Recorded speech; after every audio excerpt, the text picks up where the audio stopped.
ರಾಮಕೃಷ್ಣ ಇದೊಂದು ಜೀವನ ಕಥನ ಅಂತ ಬರೆದಿದ್ದಾರೆ. ಸೊ ಇದನ್ನ ಬಹಳ ಸಂತೋಷದಿಂದ, ಯಾಕೆಂದ್ರೆ ಇದು ಎರಡನೇ ಆವೃತ್ತಿ. ಈ ಎರಡನೇ ಆವೃತ್ತಿಯನ್ನ ಬಹಳ ಸಂತೋಷದಿಂದ ನಾನು ಬಿಡುಗಡೆ ಮಾಡ್ತೇನೆ. ನಿಜಕ್ಕೂ ರಾಮಕೃಷ್ಣ ಅವರಂತಹ ಈ ಜೀವನ ಕಥನ ಏನು ಬರೆಯಲ್ಪಟ್ಟಿದೆ, ಇದು ನನಗೆ ಬಂದ ಸೌಭಾಗ್ಯ. ಆದರೆ ಇದನ್ನ ಇನ್ನೂ ದೊಡ್ಡವರು ಬಿಡುಗಡೆ ಮಾಡಬೇಕಾದಂತಹದ್ದು ಅವಶ್ಯಕತೆ. ಹಾಗೂ ಅದರ ಬಗ್ಗೆ ನಾನು ಬಿಡುಗಡೆ ಮಾಡಿದ್ದಕ್ಕೆ ವ್ಯತ್ಯಯ ಏನಿಲ್ಲ. ಸೊ ಇವತ್ತಿನ ಈ ಪುಸ್ತಕದ ಒಳಗೆ ಹಾಗೂ ಪುಸ್ತಕದ ಹೊರಗೆ ತನ್ನದೇ ಆದಂತಹ ಛಾಪನ್ನು ಇಟ್ಕೊಂಡಂತಹ ಮಾನ್ಯ ರಾಮಕೃಷ್ಣ ಅವರೇ ಹಾಗೂ ನಮ್ಮ ಜಿಲ್ಲೆಯ ಮತ್ತು ರಾಜ್ಯದ ಅತ್ಯುತ್ತಮ ಬರಹಗಾರರಾದಂಥ ಗೋವಾದಲ್ಲಿ ಕನ್ನಡವನ್ನ ಜೈಬೇರಿ ಬರೆಸಿದಂತ ನಾನು ನಿಮ್ಮ ಹೊಗಳ್ತಾ ಇದ್ದೇನೆ. ಗೋವಾದಲ್ಲಿ ಜೈಬೇರಿ ಬರೆಸಿದ್ದೇನೆ ಶ್ಯಾಮಂ ಕೃಷ್ಣರಾಯರೇ ಹಾಗೂ ನೆರೆದ ಎಲ್ಲಾ ಸ್ನೇಹಿತರೆ. ಜಗತ್ತಿನ ಸಂದರ್ಭದಲ್ಲಿ ಈ ಆತ್ಮಕಥೆ ಎನ್ನುವಂಥದ್ದು ನಾವು ಬಹಳ ಹುಡುಕಾಡಿದ್ರೆ ಈ ನೆಲ್ಸನ್ ಮಂಡೇಲಾ ಅವರ ಬರೆದಂತಹ ಆತ್ಮಕಥೆ ಏನಿದೆ, long walk to the freedom, ಇದರ ಬಗೆಗೆ ಜಗತ್ತು ಹೇಳುತ್ತೆ. ಹಾಗೆ my experience with my truth ಹೇಳುವಂತಹ ಮಹಾತ್ಮ ಗಾಂಧೀಜಿಯವರ ಆತ್ಮಕಥೆಯ ಬಗ್ಗೆ ಹೇಳುತ್ತೆ. ಹಾಗೆ ಐನ್ಸ್ಟೈನ್ ಅಥವಾ ನಮ್ಮದೇ ದೇಶದಲ್ಲಿ ನಾವು ಗಮನ ಹರಿಸ್ತಾ ಹೋದರೆ ಇತ್ತೀಚೆಗೆ ಬಿಡುಗಡೆಯಾದಂತಹ ಬಹಳ ಒಳ್ಳೆಯ ಬುಕ್ ದೇವೇಗೌಡರವರೆಗಿನ ಅವರು ಬಂದಂತಹ ಬುಕ್ಗಳೇನಿದೆ, ಈ ಆತ್ಮಚರಿತ್ರೆ ನಾವೇ ಬರೆಯುವುದು ಅಥವಾ ನಮ್ಮ ಪರವಾಗಿ ಬರೆಯುವಂಥವರು ಇನ್ನು ಇದು ಯಾವುದೇ ಇರಲಿ, ಇಲ್ಲಿ ನಾನು ಇವತ್ತಿನ ಸಂದರ್ಭವನ್ನ ಒಬ್ಬ ಝೋರನ್ ಟ್ರೆನ್ ಅನ್ನೋ ಸಿನಿಮಾ ನಟನನ್ನು ಇಟ್ಟುಕೊಂಡು ನಾನು ಹೇಳ್ತಾ ಇದ್ದೇನೆ. ಈತ ಹಾಲಿವುಡ್ ಮೂವಿನಲ್ಲಿ ಮಾಡಿರುವ ಅಂತ ಕೇಳಿದ್ರೆ ಹಾಲಿವುಡ್ ಮೂವಿನಲ್ಲೂ ಮಾಡಿದ್ದಾನೆ. ಆದರೆ ಹೆಚ್ಚಾಗಿ ಈ ಡ್ಯಾನಿಶ್ ಭಾಷೆಯ ಸಿನಿಮಾಗಳಲ್ಲಿ ಈತ ಹೆಚ್ಚಾಗಿ ತನ್ನ ಏನು ಜೀವನದ ನಟನ ಪ್ರವೃತ್ತಿಯನ್ನು ಅವನು ರೂಪಿಸಿಕೊಂಡರು. ವೃತ್ತಿನೇ ಅವನು ಒಂದು ಕಡೆ ಭಯ ಪಡ್ತಾನೆ. ನಾನು ಬರೆಯೋದಕ್ಕೆ ಸ್ಟಾರ್ಟ್ ಮಾಡಿದ್ರೆ ಆಮೇಲೆ ಏನೇನನ್ನು ಬರೆದರೆ ಆ ಬರೆದದ್ದನ್ನು ಓದಿದವರು ಏನಂದ್ರು ಅಂತಂದ್ರೆ, ಇನ್ನಷ್ಟು ಸತ್ಯಗಳು ನಿನ್ನ ಹತ್ರ ಇತ್ತು, ಅದನ್ನು ನೀನು ಬರೆದಿಲ್ಲ. ಅದನ್ನು ಬರೆದಾಗ ಮಾತ್ರ, ಅಂದ್ರೆ ನಮ್ಮ ಜನಜೀವನದಲ್ಲಿ ಹೇಗಿದೆ, ನಾವು ಆತ್ಮಚರಿತ್ರೆಯನ್ನ ಬರೆಯಲಿಕ್ಕೆ ಹೋದಾಗ ಜನ ಬರೀ ನೀವು ಶರ್ಟ್ ಬಿಚ್ಚಿದರೆ ಖುಷಿ ಪಡೋದಿಲ್ಲ, ಪ್ಯಾಂಟ್ ಬಿಚ್ಚಿದರೂ ಖುಷಿ ಪಡೋದಿಲ್ಲ, ಎಲ್ಲದನ್ನೂ ಬಿಚ್ಚಿ ಬೊಮ್ಮಟ್ಟಿನಾಗ ನಿಲ್ಬೇಕು. ಆಗ ಅವ್ರಿಗೆ ಒಂಥರ ಸರ್ಕಾಸ್ಟಿಕ್ ಸಮಾಧಾನ ಬರುತ್ತೆ. ಆದ್ರೆ ಒಂದು ಅರ್ಥ ಮಾಡ್ಕೊಳ್ಬೇಕು, ಹಾಗೆ ಬಿಚ್ಚಲಿಕ್ಕೆ ಆಗೋದಿಲ್ಲ. ಅಂಥದ್ದನ್ನು ಬಿಚ್ಚಿ ಹೇಳಿದಂಥವ್ರು ಹಾಗಾದ್ರೆ ನಿಟ್ಟರು ಇಲ್ಲವೇ ಅಂತ ಕೇಳಿದ್ರೆ, ದೇವಾನಂದ್ ತನ್ನ ಆತ್ಮಚರಿತ್ರೆಯಲ್ಲಿ ಒಂದು ಘಟನೆಯನ್ನು ಬರೀತಾರೆ. ಅದು ಓದಿದಾಗ ಅದು ಆತ್ಮರತಿನೋ ಅಥವಾ ನಿಜಕ್ಕೂ ವಾಸ್ತವದ ಸಂಗತಿನೋ ಅರ್ಥವಾಗದೆ ಹೋದ ಸಂದಿಗ್ಧದಲ್ಲಿ ನಾವು ಓದುಗರು ನಿಂತಿರ್ತೇವೆ. ಆತ ಹೇಳ್ತಾನೆ, ಅವನು ಮೂಲ ಅವನು ಅಂದ್ರೆ ಈಗ ಪಾಕಿಸ್ತಾನ ಆಗಿರುವಂತಹ ಪ್ರದೇಶದಿಂದ ಬಂದವನು. ಅವನ ಆಕ್ಚುಲಿ ಊರು ಲಾಹೋರ್ ಹತ್ರ. ಇಂಡಿಯಾಕ್ಕೆ ಪಾರ್ಟಿಷನ್ ಆಗೋಕ್ಕಿಂತ ಮುಂಚೆನೆ ಬಂದಾಗ ಟ್ರೈನ್ನಲ್ಲಿ ಮುಂಬೈಗೆ ಬರ್ತಾ ಇರುವಾಗ ಏನಾಗುತ್ತೆ, ಇವನು ಹತ್ತಿದಂತಹ ಟ್ರೈನಿನ ಆ 3ನೇ ಬರ್ತ್ ಏನಿದೆ ಅದರ ಕೆಳಗಡೆ ಒಬ್ಬ ಹುಡುಗಿ ಇರ್ತಾಳೆ. ರಾತ್ರಿ ಹೊತ್ತು ಅವಳ ಜೊತೆಗೆ ನಾನು ಬಹಳ ಇಂಟಿಮೇಟ್ ಆದ ಕ್ಷಣಗಳನ್ನ ಕಳೆದೆ ಅಂತ ಬರೀತಾರೆ. ಇದನ್ನ ನಾವು ಒಪ್ಕೊಳ್ಬೇಕೋ ಅಥವಾ ಯಾವುದೋ ಒಬ್ಬಳ ಅಪರಿಚಿತರು ಇನ್ನು ಜಗತ್ತಿನಲ್ಲಿ ತನ್ನ ದಾರಿ ಯಾವುದು ಅನ್ನುವುದನ್ನು ಗುರುತಿಸಲಿಕ್ಕೆ ಸಾಧ್ಯವಾಗದೆ ಹೋದಂತಹ ಹೆಜ್ಜೆಗಳನ್ನ ಹಿಡ್ಕೊತಾ ಮುಂಬೈಗೆ ಬಂದಂತಹ ದೇವಾನಂದ್. ಈ ಭಾಗವನ್ನ ದೇವಾನಂದ್ ಪ್ರಸಿದ್ಧ ನಟನಾದಾಗ ಬೊಮ್ಮಟನಂತೆ ನಿಂತುಕೊಳ್ಳಲಿಕ್ಕೆ ಒಂದು ಏನಾಗುತ್ತೆ, ಒಂದು ರೀತಿಯ ಏನು ಬರೆದರೂ ನಡೆಯುತ್ತೆ ಅನ್ನುವಂತಹ ಒಂದು ಸಿಚುವೇಶನ್ ನಿರ್ಮಾಣ ಮಾಡಿರುತ್ತೆ. ಅಥವಾ ಅದು ಸತ್ಯವೂ ಆಗಿರುತ್ತೆ. ಈ ಜೀವನ ಕಥನ ಅಥವಾ ಬಯೋಗ್ರಫಿ, ಆಟೋಬಯೋಗ್ರಫಿ ಇವೆಲ್ಲ ಹೇಗೆ ಅಂದರೆ ಇದರಲ್ಲಿ ಎಷ್ಟು ಸತ್ಯವಿದೆ, ಹಾಗಾದ್ರೆ ಮಿಥ್ಯೆಯ ಭಾಗ ಯಾವುದು, ಸತ್ಯದ ಭಾಗಗಳು ಇದ್ದಾಗಲೂ ಇನ್ನೊಂದಿಷ್ಟು ಸೇರಬೇಕಾದಂತಹ ಭಾಗ್ಯ ಯಾವುದು, ಯಾವುದೆಲ್ಲ ವಿಷಯಗಳು ಇದ್ದುವು, ಇವೆಲ್ಲ ಇಟ್ಟುಕೊಂಡೆ ಓದುಗ ಒಂದು ರೀತಿಯ ಪ್ರೀ ಆಕ್ಯುಪೈಡ್ ಕಂಡೀಷನ್ಸ್ ಅಲ್ಲಿ ಇದ್ದರೆ ಯಾವ ಬಯೋಗ್ರಫಿಗಳು ನಮಗೆ ಪೂರ್ತಿ ಆಯಿತು ಅಂತ ಅನಿಸೋದಿಲ್ಲ. ಆದರೆ ಏನನ್ನು ಬರೆದಿದ್ದಾನೋ ಅದನ್ನಷ್ಟು ಗಮನವಿಟ್ಟು ನೋಡಿದಾಗ ಅಲ್ಲಿ ನಮಗೆ ನಮ್ಮ ಹೃದಯಕ್ಕೆ ಎಲ್ಲೋ ಒಂದು ಕಡೆ ಟಚ್ ಆಗುವಂತಹ ಒಂದು ಸಂದರ್ಭ ಬಂದರೆ ಅದು ಏನಾಗುತ್ತೆ, ಇದು ನಿಜವಾದ ಅದ್ಭುತವಾದಂತಹ ಜೀವನ ಕಥನ, ಇದೊಂದು ಆಟೋಬಯೋಗ್ರಫಿ ಅಥವಾ ಬೇರೆಯವರು ಬರೆದ ಬಯೋಗ್ರಫಿ ಅನ್ನುವಂಥದ್ದನ್ನ ನಾವು ಗ್ರಹಿಸಬಹುದು. ಈಗ ನಾನೇ ನನ್ನ ಬಯೋಗ್ರಫಿ ನಾನೇ ಒಂದು ಬಯೋಗ್ರಫಿ ಬರೆದರೆ ನಾನು ಕುಳ್ಳನಾಗಿ ಏನೆಲ್ಲ ಚಡಪಡಿಕೆಗಳನ್ನು ಅನುಭವಿಸಿದ್ದೀನಿ. ಇವತ್ತು ಬೆಳಗ್ಗೆ ಕೂಡ ಚಡಪಡಿಕೆಯನ್ನು ನಾನು ಬಯೋಗ್ರಫಿ ಹೇಳ್ಕೊಂಡೆ. ಏನು, ನಾನು ನಿಮ್ಮ ಹಿಂದೆ ಬಂದಾಗ ನಾನೇನು ನಿಮ್ಮ ಪೋಡಿಯಂನಲ್ಲಿ ನೆನ್ಕೊಳ್ತೇನೆ, ಅದು ಪೂರ್ತಿ ನನ್ನ ಮುಖ ಜನರಿಗೆ ಕಾಣೋದಿಲ್ಲ. ಈ ಬಾರಿ ಏನಾದರೂ ಅಲ್ಲಿ ಹಿಂದ್ಗಡೆ ನಾನು ಸ್ವಲ್ಪ ಎತ್ತರ ಕಾಣೋ ಹಾಗೆ ಇಟ್ಟಿದ್ದೀರಾ ಏನನ್ನಾದರೂ, ಅವರು ಇಲ್ಲ ಇಟ್ಟಿದ್ದೇವೆ ಅದು ನನ್ನ ಬಗ್ಗೆ ಅಲ್ಲ, ಬೇರೆಯವ್ರ ಬಗ್ಗೆ ಇಟ್ಟಿದ್ದಾರೆ, ಮತ್ತೆ ಇಟ್ಟಿದ್ದಲ್ಲ ಅದು. ಅಂದರೆ ಪ್ರತಿಯೊಬ್ಬನಲ್ಲೂ ಈ ಆತ್ಮರತಿ, ನಾನು ಬೇರೆಯವರಿಗೆ ಕಾಣಿಸ್ಕೊಡ್ಬೇಕು, ಬೇರೆಯವರ ನಡುವೆ ನಾನು ಮುಖ್ಯ ಆಗಬೇಕು ಹೇಳುವಂತಹ ಒಂದು, ಅದು ದುರಾಸೆಯೋ ಆಸೆಯೋ ಅಥವಾ ಅದು ಸಹಜವಾದಂತಹ ಮನುಷ್ಯನ ಇರಲೇಬೇಕಾದಂತಹ ಗುಣನೋ, ಇದೆಲ್ಲ ನಾನು ವರ್ಗೀಕರಿಸಲಿಕ್ಕೆ ಹೋಗೋದಿಲ್ಲ. ಅದೆಲ್ಲ ವರ್ಗೀಕರಿಸ್ತಾ ಹೋದ್ರೆ ಅನೇಕ ರೀತಿಯ ಫಿಲಾಸಫಿಗಳನ್ನು ನಾವು ತರ್ತಾ ಇರಬೇಕಾಗುತ್ತೆ. ಈ ಫಿಲಾಸಫಿ ಎಷ್ಟು ಭಾರ ಆಗ್ಬಿಟ್ಟಿದೆ ಅಂದ್ರೆ, ಈಗ ನಾವು ಮೊದಲೆಲ್ಲ ಸುಭಾಷಿತಗಳನ್ನ ಓದುವಾಗ ಏನಾಗ್ತಾ ಇತ್ತು ನಮ್ಗೆ, ಎಂತ ಅದ್ಭುತವಾದಂತಹದ್ದು ಈ ಸುಭಾಷಿತದಲ್ಲಿ ಇದೆ ಅನ್ನುವಂಥದ್ದಕ್ಕೆ ನಮ್ಮ ಹೃದಯ ತಡೀತಾ ಇತ್ತು.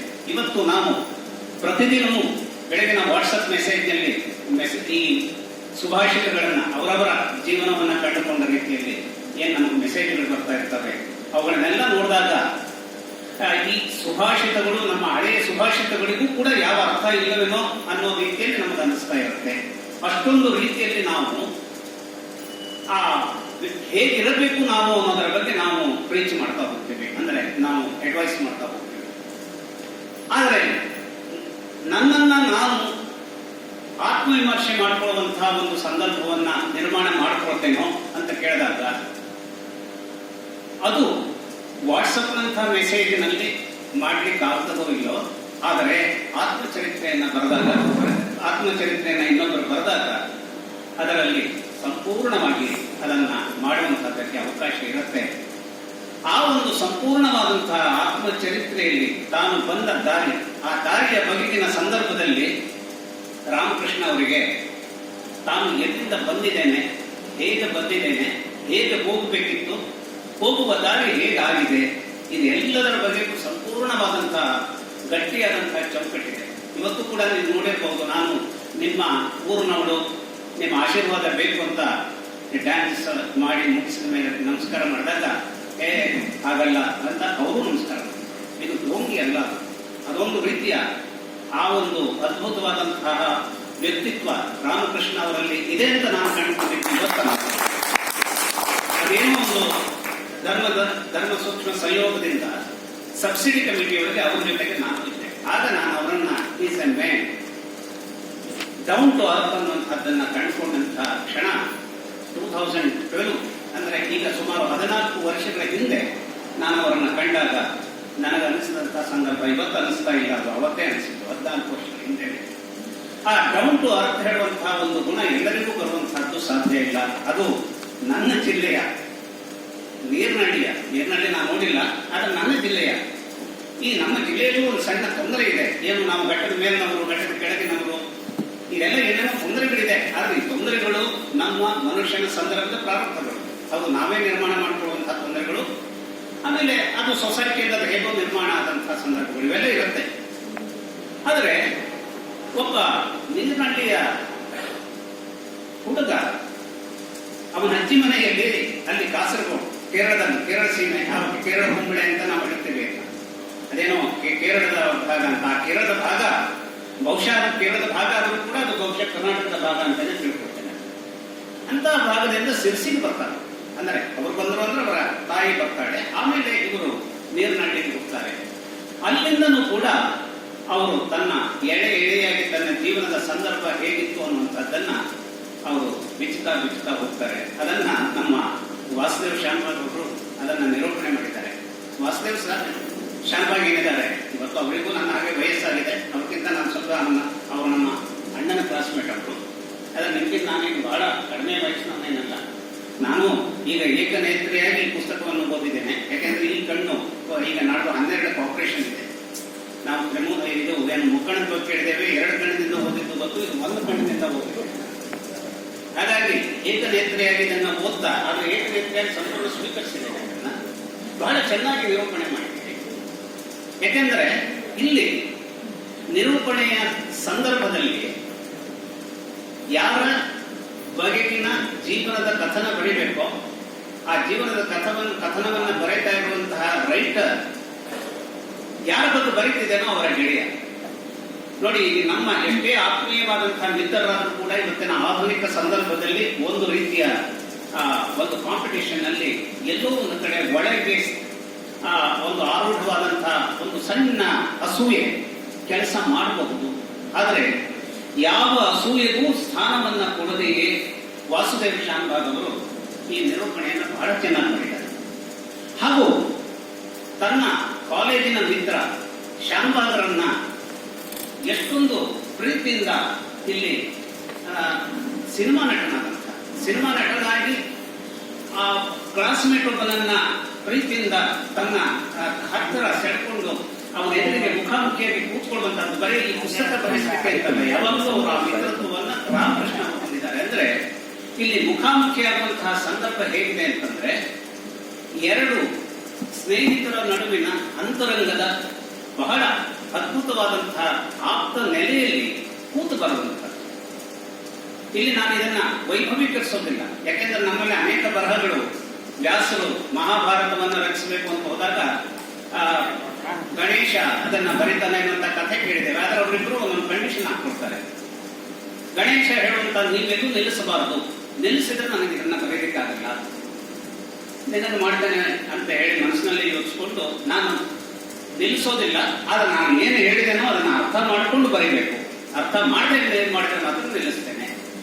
ಅಂದ್ರೆ ಈ ಒಂದು ಕಥೆಯಾಗಿ ಇದನ್ನ ಕೇಳಿದ್ರು ಕೂಡ ನಾವು ಇಲ್ಲಿ ಇರುವಂತಹದ್ದೇನು, ನಿರಂತರವಾದ ಕಾಲದ ಆ ಓಟದಲ್ಲಿ ಯಾವುದೋ ಒಂದು ದಿವ್ಯವಾದಂತಹ, ಅಂದ್ರೆ ಅಲ್ಲಿಯ ಮಹಾಭಾರತ ಯುದ್ಧವೂ ಕೂಡ ಧರ್ಮದ ಯುದ್ಧ ಅಂತ ಹೇಳ್ಕೊಡಲ್ಪಟ್ಟಂತಹ ಯುದ್ಧದ ವಿಚಾರವನ್ನ ಇಟ್ಟುಕೊಂಡಂತಹ ಮಹಾಭಾರತ 2 ಟೈಟನ್ಸ್, 2 ಮಹಾ ಅದ್ಭುತವಾದಂತಹ ಚೈತನ್ಯಗಳ ನಡುವೆ ಬರೆಯಲ್ಪಟ್ಟಿದೆ ಅಂತಂದ್ರೆ, ಅಂತಹ ಒಂದು ಗ್ರಂಥ ಇವತ್ತು ಜಗತ್ತಿನಲ್ಲಿಯೇ ಈ ಒಂದು ಇಲ್ಲಿ ಬಂದಿರುವಂತಹ ಎಲ್ಲ ಭಾವನೆಗಳು ವ್ಯಾಸೋತ್ಸಿಷ್ಟ, ಅಂದ್ರೆ ಜಗತ್ತಿನ ಯಾವುದೇ ಸಾಹಿತ್ಯ ಇರಲಿ ಅದು ಮಹಾಭಾರತದಲ್ಲಿ ಅಡಕವಾಗಿ ಹೋಗಿದೆ ಅನ್ನುವಂತಹ ರೀತಿಯಲ್ಲಿ ಬರೀ ಭಾರತೀಯರು ಹೇಳುವಂತಹದ್ದಲ್ಲ, ಅದನ್ನ ಬೇರೆ ದೇಶದ ಪಂಡಿತರು ಕೂಡ ಅದರ ಬಗ್ಗೆ ಅದನ್ನು ಒಪ್ಪಿಕೊಳ್ತಾರೆ. ಅಂತಹ ನೆಲೆಯಲ್ಲಿ ಅದು ಬರೆಯಲ್ಪಟ್ಟದ್ದು. ಹಾಗಾಗಿ ಇಲ್ಲಿ ನಾವು ಗುರುತಿಸಿದಂತಹದ್ದೇನು, ಆ 2 ಆತ್ಮೀಯ ಕ್ಲಾಸ್ಮೇಟ್ಸ್ಗಳ ನಡುವೆ ಇದು ತನ್ನ ಜೀವನದ ಸಂದರ್ಭವನ್ನು ಅವರು ಹೇಳ್ಕೊಡ್ತಾ ಅವರು ಅಷ್ಟೇ ಪ್ರೀತಿಯಿಂದ ಅದನ್ನು ಬರೀತಾ ಹೋದಂತಹ ಒಂದು ಆತ್ಮೀಯ ನೆಲೆ ಈ ಒಂದು ಆತ್ಮಚರಿತ್ರೆಯಲ್ಲಿ ಆಟೋಬಯೋಗ್ರಫಿ ಅಂದ್ರೆ ಇದು ಬಯೋಗ್ರಫಿ. ಯಾಕೆಂತಂದ್ರೆ ಅದು ಅವರು ಬರೆದಿದ್ದರಾಗಿದ್ದರಿಂದ, ವಾಸುದೇವ್ ಶಾನ್ಭಾಗ್ ಬರೆದಿದ್ದಾಗಿದ್ದರಿಂದ ಅದು ಬಯೋಗ್ರಫಿ, ಇವರೇ ಬರೆದಿದ್ರೆ ಅದು ಆಟೋಬಯೋಗ್ರಫಿ ಆಗ್ತಾ ಇತ್ತು. ಹಾಗಾಗಿ ಬಯೋಗ್ರಫಿ 2 ಸ್ನೇಹಶೀಲ ಮನಸ್ಸುಗಳು ಮನಸ್ಸಿನಲ್ಲಿ ಯಾವುದೇ ಒಂದು ರೀತಿಯ ಅಂತರವನ್ನು, ನಾನೊಬ್ಬ ಸಿನಿಮಾ ನಟ ಅಂತ ಇವರಾಗಲಿ, ಅಥವಾ ಈ ಸಿನಿಮಾ ನಟನ ಸಂದರ್ಭದಲ್ಲಿ ನಾನು ಇದನ್ನ ಬರೆಯುವುದರ ಮೂಲಕ ನನಗೇನೋ ಒಂದು ಹೆಸರು ದಕ್ಕತ್ತೆ ಅನ್ನುವಂತ ಯಾವುದೋ ಪ್ರಲೋಭನೆಯಿಂದ ಬಂದಿದ್ದಲ್ಲ. ರಾಮಕೃಷ್ಣ ಅವರ ಬಗ್ಗೆ ನಾನು ಬರೀಬೇಕು, ಯಾಕೆಂದ್ರೆ ಅವರ ವ್ಯಕ್ತಿತ್ವದ ಮೂಲಕ ನಾನು ಆಕ್ಟಿವೇಟ್ ಆದವನಿದ್ದೇನೆ, ನನಗೂ ಯಾವುದೋ ಒಂದು ರೀತಿಯ ಜೀವನದ ಸಂದರ್ಭದ ಸಮಾಧಾನಕ್ಕೆ ಕಾರಣವಾದಂತಹ ಸ್ಥಿತಿಗತಿಗಳು ಇದೆ ಅನ್ನುವಂಥದ್ದನ್ನ ನೆನೆಸಿಕೊಂಡು, ಹಾಗಾಗಿ ಈ 2 ಜನರ ಮುಖಾಮುಖಿಯ ನಡುವೆ ಬಂದಂತಹ ಕಥನ ಆಗಿರೋದ್ರಿಂದ ಇದು ಬಹುಶಃ ಕನ್ನಡದಲ್ಲೇ ಅಲ್ಲ, ವಿಶ್ವದಲ್ಲೇ ಸ್ವಲ್ಪ ಹೆಚ್ಚಿನ ರೀತಿಯ ಪರಿಗಣಿಸಲ್ಪಡಬೇಕಾದಂತಹ ಇಂಗ್ಲಿಷ್ಗೆ ಅನುವಾದ ಆಗಲೇಬೇಕಾದಂತಹ ಕೂಡ ಆಗಿದೆ. ಇಲ್ಲಿ ರಾಮಕೃಷ್ಣ ಅವರು ತಾನು ಬಂದ ಎಲ್ಲ ನೆಲೆಗಳನ್ನು ಹೇಳ್ತಾ ಹೋಗ್ತಾರೆ. ಅಂದ್ರೆ ಅವರು ಎಲ್ಲೋ ಒಂದು ಕಡೆ ಪುಟ್ಟಣ್ಣನಂತಹ ಮಹಾನ್ ನಿರ್ದೇಶಕರ ಹತ್ರ ನಾನು ಸಿಕ್ಕಿದೆ ಹೇಳುವಂತಹ ಆ ಒಂದು ಏನು ಅವರಲ್ಲಿ ಆ ರೋಚಕತೆಯೂ ಆಗಿಲ್ಲ. ನನ್ನ ಅದೃಷ್ಟ ನನಗವರು ಸಿಕ್ಕಿದ್ರು. ಹಾಗೆ ರಾಜ್ಕುಮಾರನ ಅಂಥವರಂತಹ ಆ ಸಂದರ್ಭದ ಆ ಸಂದರ್ಭದಲ್ಲಿ ಮತ್ತು ಕೂಡ ರಾಜ್ಕುಮಾರ್ ಗ್ರೇಟ್ ಅಂಥವರ ಜೊತೆ ನನಗೆ ಒಂದು ಸಾಂಗತ್ಯ ಬಂತು ಅನ್ನುವಂಥದ್ದನ್ನ ಹೇಳ್ಕೊಡುವಾಗ ಕೂಡ ಎಲ್ಲದಲ್ಲೂ ಕೂಡ ಅವರು ಏನ್ ಮಾಡ್ತಾರೆ, ನಾನು ಆ ಎಲ್ಲ ಸಂದರ್ಭಗಳಲ್ಲೂ ಎಲ್ಲಿದ್ದೆ ಅನ್ನುವಂಥದ್ದನ್ನ ಸಂಪೂರ್ಣವಾಗಿ ಹೇಳ್ತಾ ಹೋಗ್ತಾರೆ. ಮತ್ತು ಇವತ್ತು ಇಡೀ ವಯಸ್ಸಿನ ಸಂದರ್ಭದಲ್ಲಿ, ಇಡೀ ವಯಸ್ಸು ಅಂದ್ರೆ ಅವ್ರು ಇನ್ನೂ 30 ವರ್ಷ ಬದುಕ್ತಾರೆ ನಮ್ಗೆ ಗೊತ್ತು. ಇದು ಇಡೀ ವಯಸ್ಸಲ್ಲ, ಅದು ಹೇಳ್ಬೇಕು ನಾವು ವಯಸ್ಸು ಅಂತ ಹೇಳ್ಬೇಕು. ಹಾಗಾಗಿ ಇಡೀ ವಯಸ್ಸು ಅಂತ ಹೇಳ್ತಾ ಇದ್ದೇನೆ. ಯಾಕೆಂದ್ರೆ ಇವತ್ತು ಅವ್ರನ್ನ ಹೀರೋ ಮಾಡಿದ್ರೆ ಯಾರು ಇವರಿಗೆ ಇನ್ನು 70 ಆಗಿದೆ ಅಂತ ಹೇಳೋದು ಕಷ್ಟ ಇದೆ. ಅಂತಹ ಒಂದು ಏನನ್ನ ದೇಹ ಸೌಖ್ಯವನ್ನ ಅವರ ಪರ್ಸನಾಲಿಟಿಯನ್ನು ಇಟ್ಕೊಂಡಿದ್ದಾರೆ. ಅದೊಂದು ರೀತಿಯ ಅಪರೂಪದ ಒಂದು ದೇವರು ಕೊಡುವಂತಹ ಒಂದು ಇದು. ಅದು ಎಲ್ಲರಲ್ಲೂ ಸಾಧ್ಯ ಇಲ್ಲ. ಕೆಲವರು 50 ವರ್ಷಕ್ಕೆ 80 ವರ್ಷದವರ ಕಾಣ್ತಾರೆ. ನಾನು ಯಾರನ್ನು ಟೀಕೆ ಮಾಡ್ತಾ ಇಲ್ಲ, ಆಗುತ್ತೆ. ಆದ್ರೆ ಇವತ್ತು ಕೂಡ, ಯಾಕೆಂದ್ರೆ ನನ್ನದು ಒಂದು ಕಥೆ ಸಿನಿಮಾಕ್ಕೆ ಅಳವಡಿಸಲ್ಪಟ್ಟಿತ್ತು, ಅದು ಇನ್ನೂ ಅಳವಡಿಸಲ್ಪಡುವ ರೀತಿಯಲ್ಲಿದೆ. ಆ ಅಳವಡಿಸಲ್ಪಡುವಾಗ ನಾನು ಅದನ್ನ ಯಾರು ಮಾಡ್ತಾ ಇದ್ದಾರೋ ನಿರ್ದೇಶಕರು, ಅವ್ರ ಜೊತೆ ಯಾವುದೂ ನಾನು ಇಂಟರ್ಫಿಯರ್ ಆಗಿಲ್ಲ. ಯಾಕೆಂದ್ರೆ ಇಂಟರ್ಫಿಯರ್ ಆದ ಒಂದು ತೊಂದರೆ ಬರುತ್ತೆ ಅನ್ನೋದಕ್ಕೆ. ಆದ್ರೆ ಅದಾಯ್ತು, ಅಷ್ಟೇ ವೇಗದಲ್ಲಿ ಅದು ಸೋಪು ಹೋಯ್ತು ಅನ್ನುವಂಥದ್ದು ಬೇರೆ. ಆದ್ರೆ ಇನ್ನೊಂದು ಭಾಗ ಏನಾದ್ರೂ ಇದ್ರೆ ಅದು ನನ್ನ ಪ್ರಕಾರವೇ ಅದು ನಿರ್ದೇಶಕ ಮಾಡುವಂತಹ ಸಂದರ್ಭ ಬಂದ್ಬಿಟ್ರೆ ಅದು ಯಾಕೋ ನಾನು ರಾಮಕೃಷ್ಣ ಅವರ ಬಗ್ಗೆ ಉತ್ಸಾಹಿತನಾಗಿದ್ದೇನೆ ಅನ್ನುವಂಥದ್ದನ್ನು ನಿಮ್ಗೆ ಗಮನಕ್ಕೆ ತರ್ತಾ ಇದ್ದೇನೆ.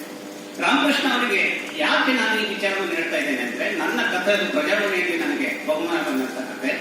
ಅದು ನಮ್ಮ ಯಕ್ಷಗಾನದ ಹಿನ್ನೆಲೆಯನ್ನ ಇಟ್ಟುಕೊಂಡಂತಹ ಸಂದರ್ಭ ಏನು ಕಥೆ ಆಗಿರೋದ್ರಿಂದ ಅಲ್ಲಿ ಬರುವಂತಹ ಪಾತ್ರಗಳಿಗೆ ರಾಮಕೃಷ್ಣ ಅವರು ಬಹಳ ಸೂಕ್ತ ಆಗ್ತಾರೆ. ಹಾಗೆಯೇ ಅದನ್ನ ಈ ಸಂದರ್ಭದಲ್ಲಿ ಯಾಕೆ ನೆನೆಸ್ಕೊಂಡು ಹೇಳ್ತಾ ಇದ್ದೇನೆ ಅಂತಂದ್ರೆ, ಇಲ್ಲಿ ಬರುವಂತಹ ಅವರು ಜೀವನದ ಸಂದರ್ಭದ ಅವರ ಆ ವೆರಿ ಯಂಗ್ ಏಜ್, ಆ ಕಾನ್ಫಿಡೆನ್ಸ್ ಏಜ್ ಏನಿದೆ, ಆ ಸಂದರ್ಭದಲ್ಲಿ ಅವರು ರಾಜ್ಕುಮಾರ್ ಅರ್ಜುನ್ ಆದ್ರೆ, ಬಬ್ರವಾನ್ ಆದ್ರೆ ಅವರ ಎದುರುಗಡೆ ಇವರು ಕೃಷ್ಣನಾಗಿ ಶೋಧಿಸ್ತಾರೆ.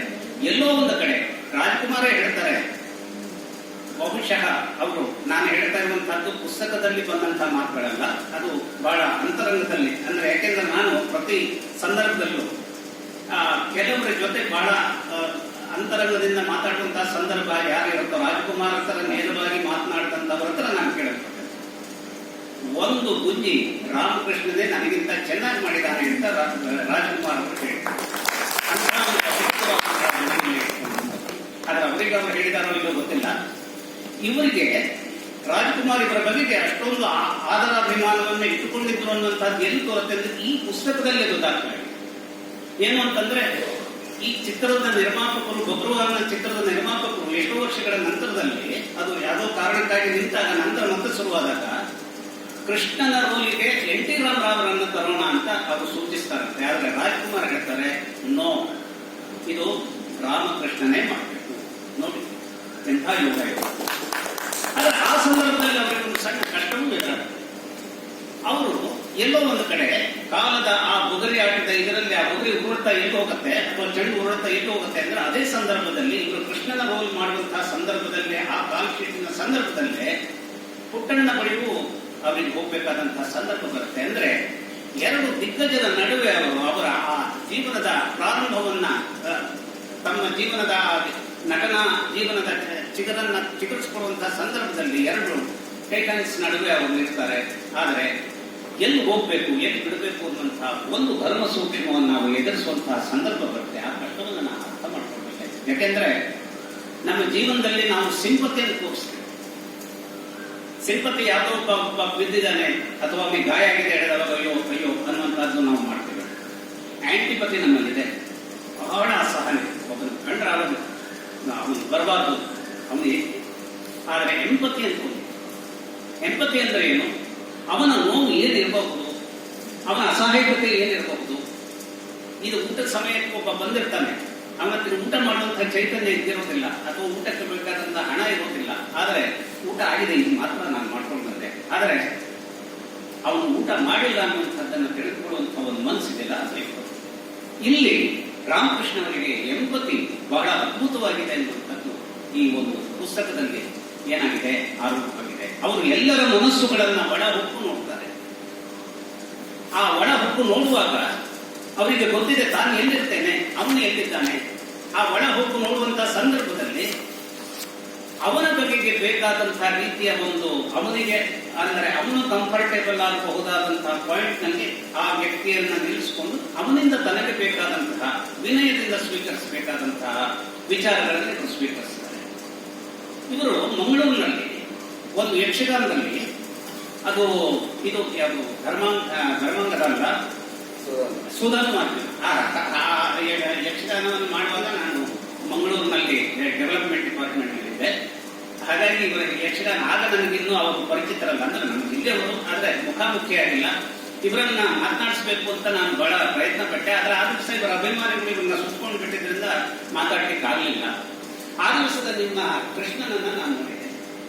ಶೇಣಿಯವರಂಥವ್ರ ಎದುರುಗಡೆ ಇವರು ಮಾತನಾಡಬೇಕು.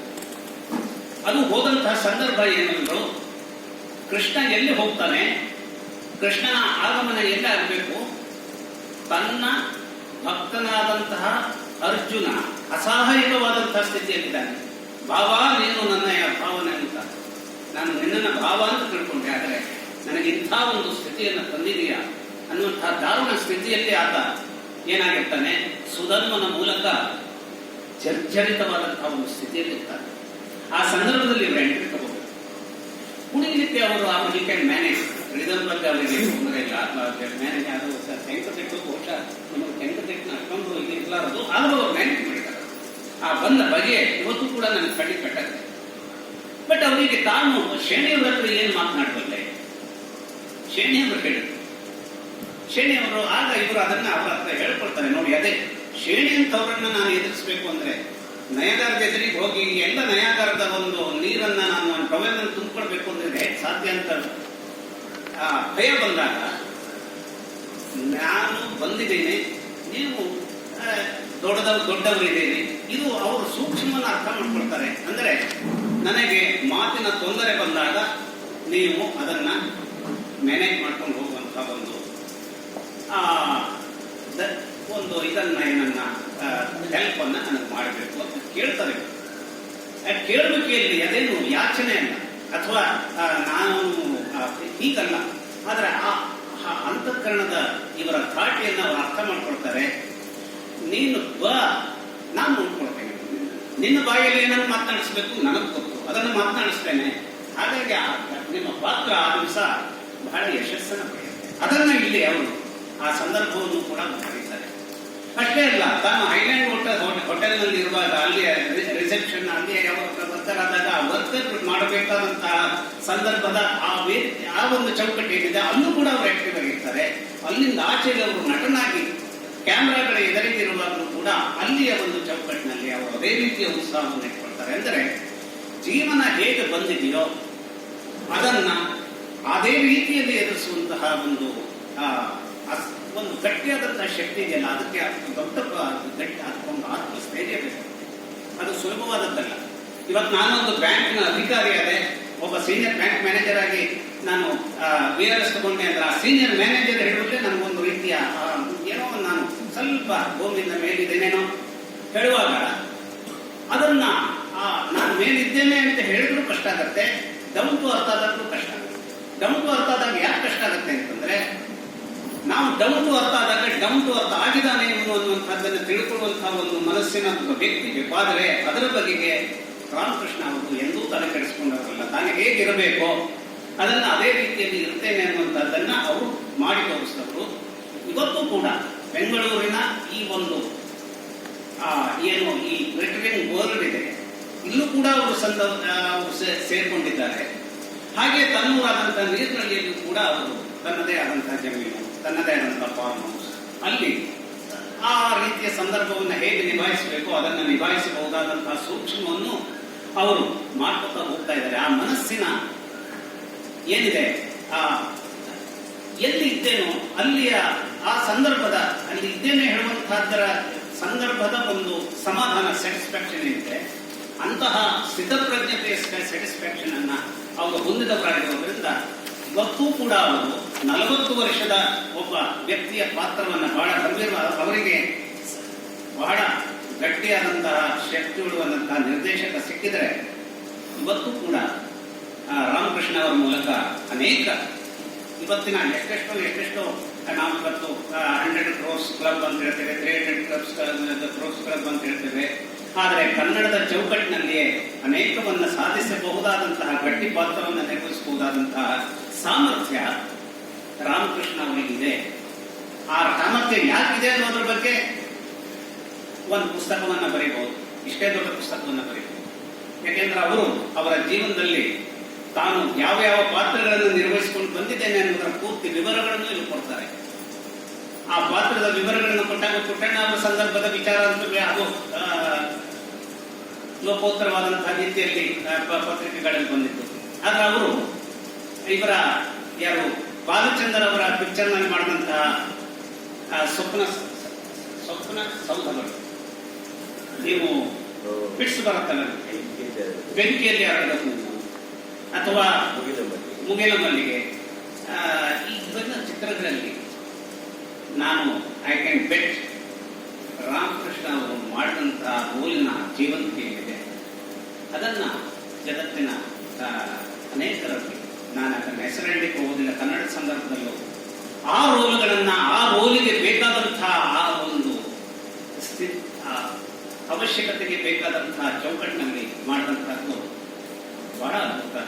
ತಾಳಿ ಕಟ್ಟುವ ಶುಭವೇಳೆ ಈ ಏನಿದೆ ಅದು ಏನು ಆ ಮುಗ್ಧತೆ ಅಂದರೆ, ಆ ಮುಗ್ಧತೆ ಸಂದರ್ಭ ಇರಲಿ ಅಥವಾ ಆ ಕಾಲನ್ನ ಅಥವಾ ಕುಂಚಪಕ್ಕ ಫಿಟ್ಸ್ ಬರುವಂತಹ ಸಂದರ್ಭದ ವೇದನೆ ಇರಲಿ, ಇಂಥದ್ದೆಲ್ಲ ಪಾತ್ರಗಳ ಅವರ ಕೃಷ್ಣನ ಬಗ್ಗೆ ಹೇಳ್ತಾರೆ. ಇನ್ನು ಅವರ ಇದು ಏನು ಪುಟ್ಟಣ್ಣ ಅವರ ಅನೇಕ ಚಿತ್ರಗಳ ಬಗ್ಗೆ ಹೇಳ್ತಾರೆ, ಅದೆಲ್ಲ ಬೇರೆ. ಆದರೆ ಬಾಲಚಂದ್ರ ಅವರ ಚಿತ್ರಗಳಲ್ಲಿ ಅವರು ತೋರಿಸಿದಂತ ಆ ನಟನಾಗಿ ಅವರ ಅಸಲಿ ಕಸುಬು ಏನಿದೆ ಅದು ಐ ಆಮ್ ಶ್ಯೂರ್ ಇವತ್ತಿನ ಕನ್ನಡದ ಸಂದರ್ಭದ ನಟರಾಗಲಿ ಅಥವಾ ಹಿಂದೆ ನಟಿಸಿದಂತಹ ಕನ್ನಡರ, ನಾನು ಇದನ್ನ ಎಕ್ಸಾಗ್ರೇಟ್ ಆಗಿ ಹೇಳ್ತಾ ಇಲ್ಲ, ಇದ್ದಿರಬಹುದು, ಅದನ್ನು ನಾನು ಕಂಡಂತೆ ಈ ಒಂದು ತೀಕ್ಷ್ಣತೆಯಲ್ಲಿ ಮತ್ತು ಆ ಪಾತ್ರಕ್ಕೆ ಬೇಕಾದಂತಹ ನಿಜವಾದ ಆ ಪಾತ್ರದ ಮನೋಧರ್ಮದ ಒಂದು ಬಿಂದುವನ್ನು ಇಟ್ಟುಕೊಂಡು ಅವರು ದೈತ್ಯರಾಗಿ ತನ್ನ ಪ್ರತಿಭೆಯನ್ನು ನಿಂತುಕೊಳ್ಳುವ ವಿಧಾನದಲ್ಲಾಗಲಿ ಅದು ಬಹಳ ಅದ್ಭುತವಾದದ್ದು.